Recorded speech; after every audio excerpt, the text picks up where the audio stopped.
और माँ गायत्री के चरण में कोटि कोटि नमन। आप सभी को प्रणाम। मंत्र सिद्ध करने के लिए 4 बातें ऐसी होती हैं जिनका आपको ध्यान रखना पड़ता है। यदि इन 4 बातों का आप ध्यान रखें तो जल्दी ही आपको मंत्र सिद्धि हो सकती है। पहले आधार के ऊपर हम बात कर चुके हैं, ध्वनि विज्ञान। ये भी एक विस्तृत विज्ञान है। मंत्र शक्ति में ध्वनि प्रवाह का सही होना बहुत जरूरी होता है, हमने ये जाना। आइए अब हम जानते हैं मंत्र शक्ति के दूसरे आधार के बारे में, यानी साधक की संयम द्वारा निगृहित प्राण शक्ति और मानसिक एकाग्रता का समावेश।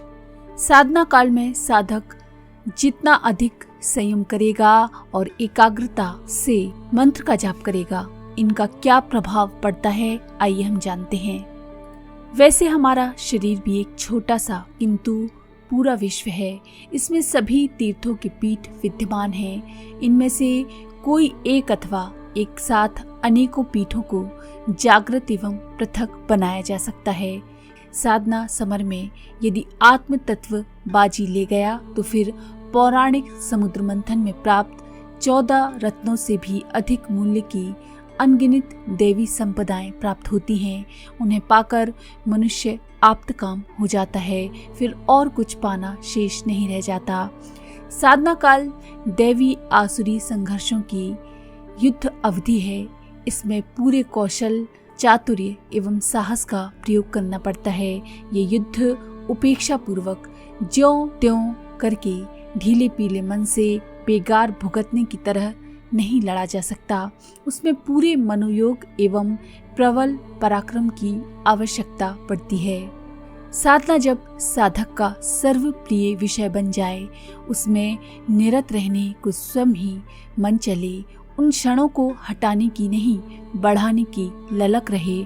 उपासना से उठने पर शरीर में स्फूर्ति और मन में सरसता लगे तो समझना चाहिए कि साधक में परिपक्वता आ गई है और इसका श्रेयस्कर सत्परिणाम अत्यंत सन्निकट है। आरंभ में ये स्थिति बलपूर्वक उत्पन्न करनी पड़ती है। कल्पना और संकल्प शक्ति का उपयोग करके वैसी मानसिक स्थिति नकली रूप में बनानी पड़ती है। थोड़े समय में वह स्थिति स्वाभाविक बन जाती है। बलपूर्वक मारधाड़ और धरपकड़ द्वारा जबरदस्ती पूर्वक उच्च स्तरीय मन स्थिति बनाने के काल को ही साधना काल कहते हैं। जब ये स्थिति सहज ही बन जाए, सरल लगने लगे तो समझना चाहिए कि सिद्धावस्था प्राप्त हो गई है। आत्मा के साथ परमात्मा सत्ता का एकाकार होने की, एक रूप हो जाने की स्थिति को साधना की प्रखरता कहते हैं। जब दोनों का सघन मिलन होता है, आत्म विभोर स्थिति को समाधि कहा जाता है। ये आवश्यक नहीं कि उस स्थिति में योग निद्रा अथवा मूर्छा आए। ज्ञान साधना में स्थिति प्रज्ञ की, कर्म साधना में अनासक्त कर्तव्य परायण की, भक्ति साधना में व्यापक स्नेह सौजन्य की स्थिति प्राप्त होती है। इससे मूर्छा तो नहीं आती, पर आत्मज्ञान का आलोक एवं संतोष समाधान का अनवरत अनुभव होता है। साधक अपने को भगवान में और भगवान को अपने में एकाकार देखता है। दोनों की इच्छाएं एवं क्रियाएं एक ही स्तर की हो जाती हैं। परमात्मा को अपने सुख की चिंता नहीं रहती, बल्कि ब्रह्मांड चेतना को सुविकसित बनाने के लिए भगवान जुटे रहते हैं और उस कर्तव्य में खोया समाया हुआ हम देखते हैं। साधक की जब आत्मा परिष्कृत हो जाती है तो बिल्कुल इसी स्तर की वह भी बन जाती है। उसे अपने धन, कुटुंब की, यश, वर्चस्व की नहीं, लोक मंगल की चिंता रहती है। वही उसे अपना सुखद कर्तव्य परिलक्षित होता है। उसी में निरत रहना और स्वाभाविक एवं संतोषजनक प्रतीत होता है। जब मान्यता, निष्ठा, श्रद्धा विकसित होकर गुण कर्म स्वभाव में ओतप्रोत हो जाए, कर्म में परिलक्षित होने लगे, तो समझना चाहिए कि नाली और गंगा के मिलन में जैसा एकाकार होता है, वैसा ही आत्मा और परमात्मा का ये सुखद मिलन है। इंद्रिय संयम और मानसिक एकाग्रता की दोनों धाराएं मिलकर मानवीय विद्युत शक्ति का निर्माण करती हैं। बिजली ठंडे और गर्म दो तारों के द्वारा प्रवाहित होती है। इसी प्रकार शरीर और मन की शक्तियों को वासना और तृष्णा में बिखेरने न देने से वह सामर्थ्य जमा होती है, जिसे प्राण शक्ति अथवा तेजस कहा जाता है। योग शास्त्र में साधना क्षेत्र के छात्रों को शारीरिक और मानसिक नियम बनाया गया है। मात्र शब्दोच्चारण का नाम ही मंत्र साधना नहीं है। अपनी प्राण शक्ति को उग्र बनाना साधक का प्रथम कार्य होता है। मंत्र वह कमान है जिस पे चढ़कर विभिन्न स्तर के तीर फेंके जा सकते हैं। फेंकना धनुष का अर्थात परिष्कृत व्यक्तित्व का काम है। यदि वह सही रूप से काम न कर रही होगी तो मंत्र की विधि एवं विद्या के सही काम करने पर उद्देश्य की पूर्ति न हो सकेगी। इसी प्रकार प्राण शक्ति के लिए महत्वपूर्ण होते हुए भी मंत्र शक्ति का उपयोग किए बिना प्रसुप्त शक्तियों के जागरण का कार्य न कर सकेगी। योग और तप की मानसिक और शारीरिक साधना में शक्ति का उद्भव होता है, पर यदि योपार्जन काल में अथवा उत्पन्न होने के पश्चात सुरक्षित न रखा गया तो वह देखते ही देखते बारूद की तरह जलकर भस्म हो जाती है।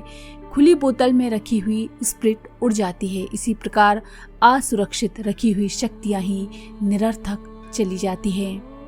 साधना काल में सात्विक आहार विहार, ब्रह्मचर्य, मौन, एकांत सेवन, परिमार्जित दिनचर्या, मनन चिंतन द्वारा साधन को खींचा जाता है।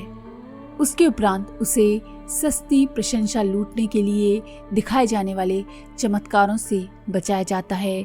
सिद्धियों को लोभ मोह के उथले प्रयोजन पूरा करने में भी खर्च किया जा सकता है और अपने को तथा दूसरों को आत्म कल्याण की दिशा में प्रेरित करने के लिए भी उसका उपयोग हो सकता है। कम श्रम में अधिक भौतिक सफलताएं पाना कर्म विज्ञान के विपरीत है। उसके लिए यदि मंत्र शक्ति का प्रयोग किया जाएगा तो वह देर तक टिक न सकेंगी और उसी खिलवाड़ में नष्ट हो जाएंगी।